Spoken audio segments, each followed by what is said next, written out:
After the Civil War, slavery ended, but freedom for many African Americans came with strings attached. Sharecropping replaced slavery across the South, binding families to the same land where their ancestors had been enslaved. I worked the fields from sunup to sundown, and the crop was good. Your share of the crop doesn't cover your debt. Guess you'll stay on next year to pay it off.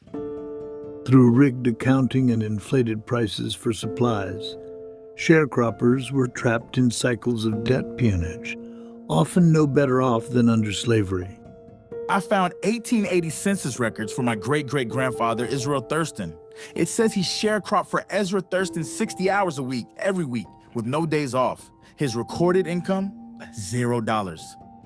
Sharecropping contracts easily exploited black laborers, as most could not read. Black families were thus prevented from building wealth. Meanwhile, white landowners accumulated both cash and land assets, passing these resources down through generations. The racial wealth gap reflects this disparity. The average black family holds just 1/10 of the wealth of the average white family.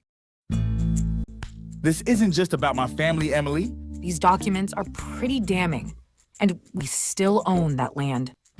Recent studies show that members of Congress who descend from Southern slaveholders have 5 times the net worth of those who do not share this heritage.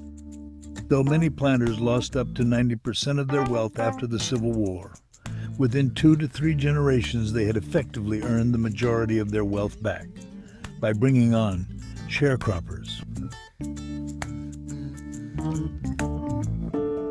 The story of sharecropping isn't just someone else's history, it's our joint legacy. Addressing that legacy begins with understanding the through lines of this history and working together toward repair.